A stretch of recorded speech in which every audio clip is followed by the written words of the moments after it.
Hey man, say man, this is the A Man Show back at it again for more content. Now we're going to discuss the flip side as we're going to discuss the top 5 most surprising teams of the 2020 season. So for this video, in order to qualify in this list, you have to obviously surpass expectations and either make it to the postseason or end the regular season with a near winning record. Like I mentioned in the last NFL video, I pointed out how the AFC has been the strongest it's ever been, and there are plenty of AFC teams that definitely surpassed expectations and made it to my list. To be honest, I never knew some of these teams will go so far and achieve that.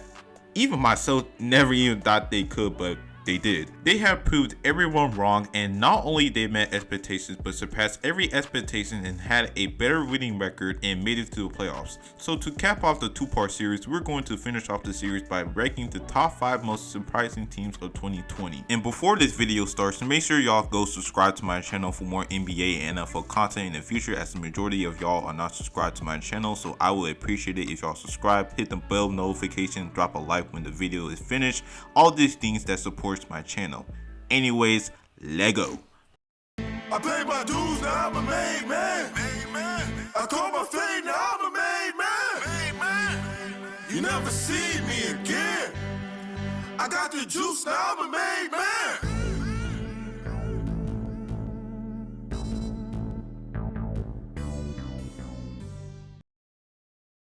Number 5, the Pittsburgh Steelers. Alright, so I know that y'all might be thinking why is the Steelers are in this list, because they got their asses beat by Cleveland in the wildcard game, which makes their season disappointing. First of all, the Steelers went 12-4 in the regular season.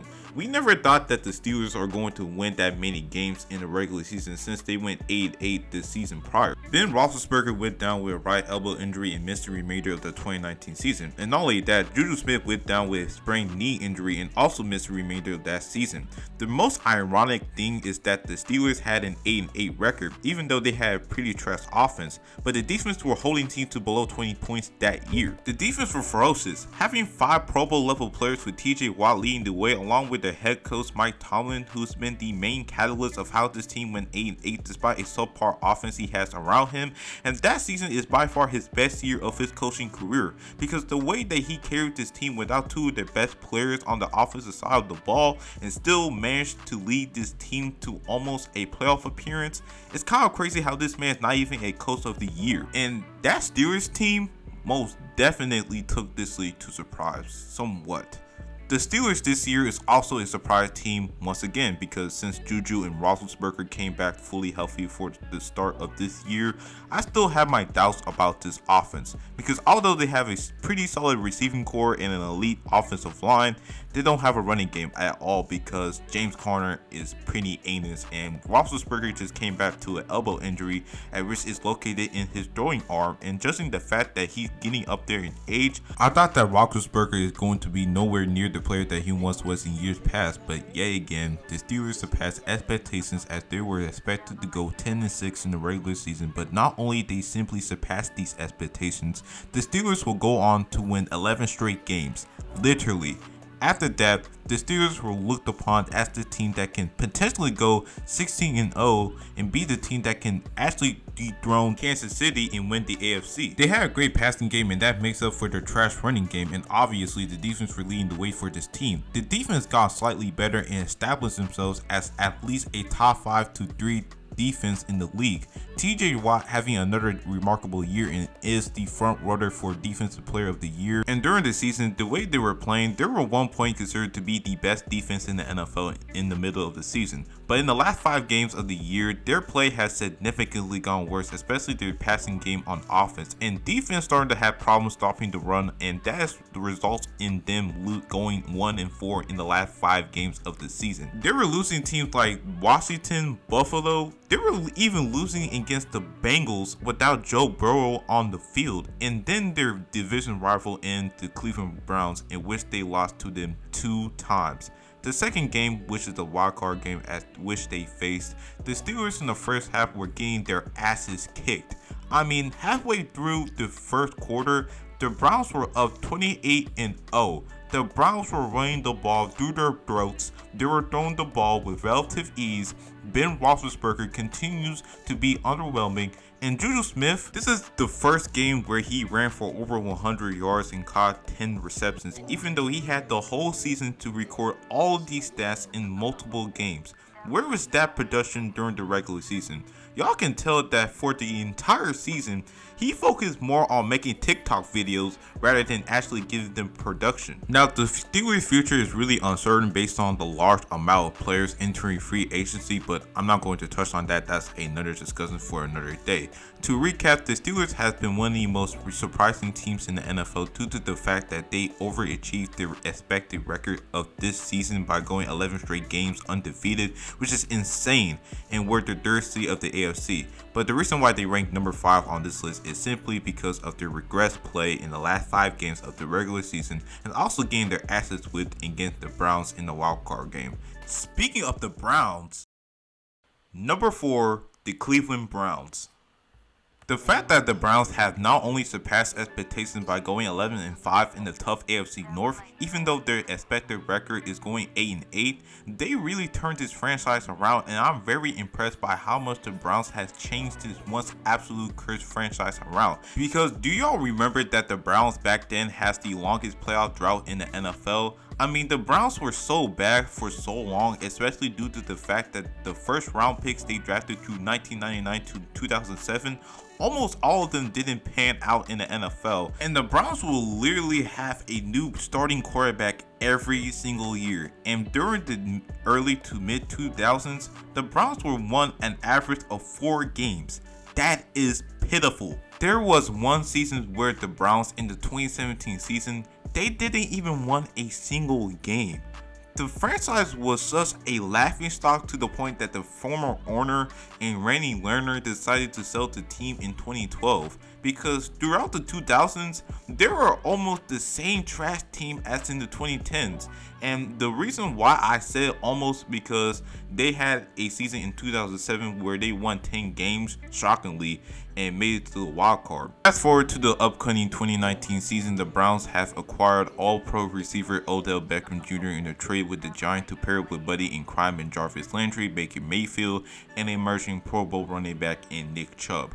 The Browns in the beginning of that season were touted as one of the most talented teams to look forward to in that season, and the majority of fans, especially Browns fans, are looking to see the Browns turn around and become a playoff team since 2007. And we all know how it turned out. Kitchens will be a shitty coach for this team and was the main reason why this team were madly disappointing, and also Mayfield regressed.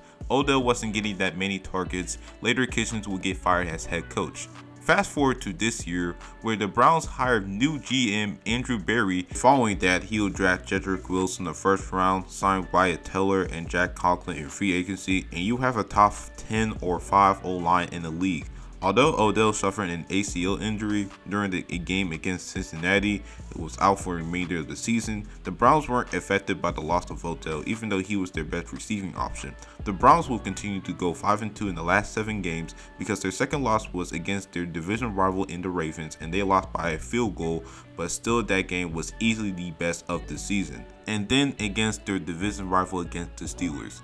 The Browns beat the Steelers not 1, but 2 times consecutively, and the Steelers were viewed as Super Bowl contenders, favoring over the Browns, and the Browns smacked them in the wild card and advanced to the divisional round where they fell short against Mahomes Chiefs. For the Browns to go from a laughingstock to a divisional round, I am very impressed, most especially to Baker Mayfield and how much he has elevated his play in the middle of the season and proving his haters wrong. Not just Mayfield, but the entire Browns team has proved everyone wrong and surprised everyone, including me, and that's why they deserve to be ranked number 4 in this list.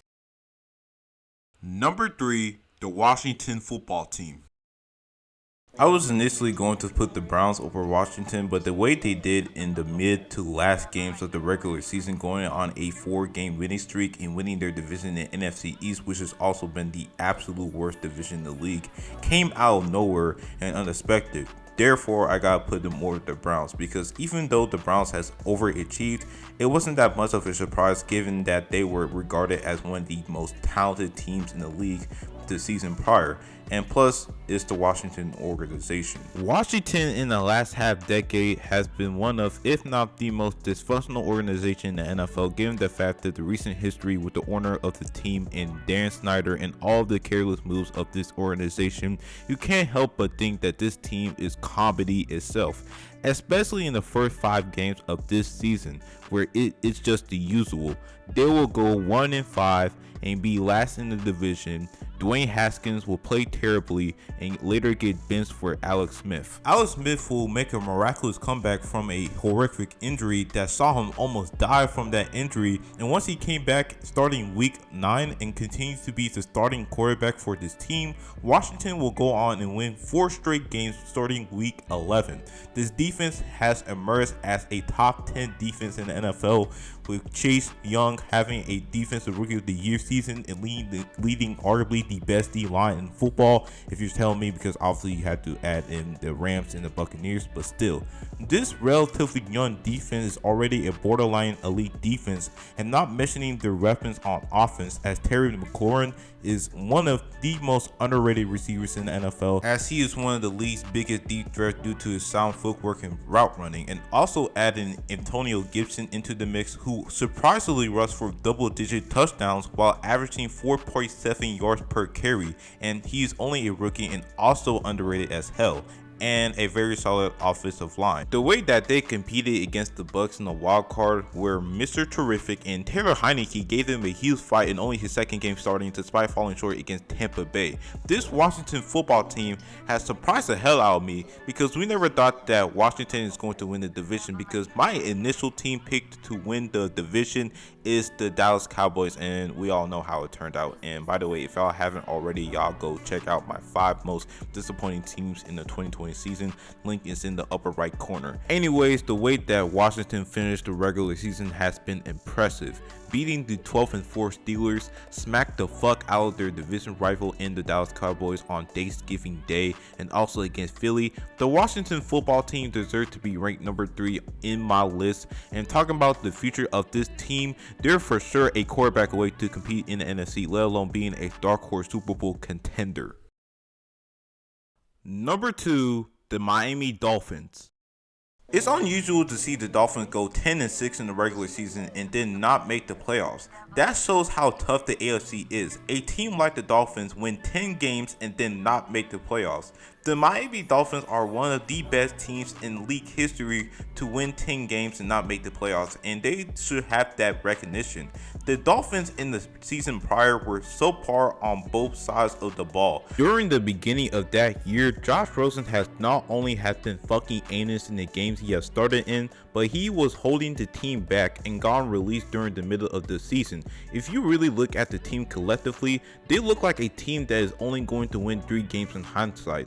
The entire roster, especially on defense, looked like anus, and the fact that Brian Flores made them somewhat competitive in that season, therefore winning them 5 games in 2019, it pretty much shows how great of a coach Brian Flores can be, and he will continue to demonstrate that, as in this year, the Miami Dolphins will look as a team that can be a 500 or below team at best, as they will have a slow start, having a 2-3 record in the first 5 games of the season, and then they will go through week 6 to week 10 winning 5 games straight, winning against the Rams with the best defense in football, narrowly losing against the Chiefs, and the most important game of their season is going against the Las Vegas Raiders in week 15, the game of determining their wildcard appearance. And in the 4th quarter of the game, Ryan Fitzpatrick sealed off the Raiders with having one of the most clutch plays throughout this year. But wait, they got another matchup in the Bills. Miami had to overcome, but they got smacked 56-26 and ultimately missed the playoffs. For this team to be this good is very unexpected, especially the defense led by Xavier Howard. Howard has been putting himself into that defensive player of the year conversation and the best cornerback in the league, because we all knew that Howard can play and is among one of the better ball hawking cornerbacks in the league. But to take a huge leap after he was cut down by injury last year it's remarkable. He led the league in picks, led the league in pass deflections, and has combined 51 tackles and 1 forced fumble. And adding guys like Jerome Baker, who has been a very underrated middle linebacker in the league, as he has 7 total sacks as a middle linebacker. That is impressive. And also don't forget about Emmanuel Ogbah. He has taken a huge leap to his play on the field, as he was the main catalyst of the improved pass rush on the Miami defense and is a Pro Bowl snub. Right now, the Chiefs defense is regretting his missed production. And on the offensive side of the ball, they don't look very good if you look at the depth chart on offense. Their best player on offense is Devontae Parker, and he has taken a step back on his play. And with a below average running game and an average offensive line, the fact that Brian Flores still managed to win this team 10 games and revamp this once dysfunctional organization into prominence, there's no way that Flores isn't the coach of the year. If the Dolphins were in the NFC, they will most definitely make it to the wild card and be a better competition against the Saints, but I digress.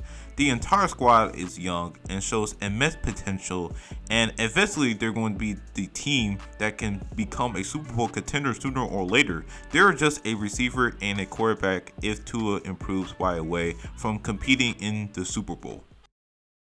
Number 1, the Tampa Bay Buccaneers. Look, I know it's odd for this team to be number 1 on my list.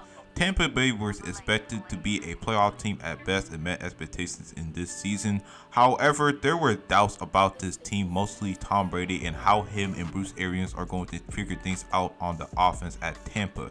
During the games I watched, the Bucs were low-key look disappointing in my eyes because all of the talent they have on the offensive side of the ball, Chris Godwin, Mike Evans, Antonio Brown, Rob Gronkowski, Leonard Fournette, all of them boys were at one point in their careers were named to an all-pro team. But they lost to the Chicago Bears, lost to the Saints not 1 but 2 times, and even losing a game against the Rams, where in that time the Rams were struggling as a unit. So after that, I really viewed the Bucs as a team that is going to get knocked off in the divisional round.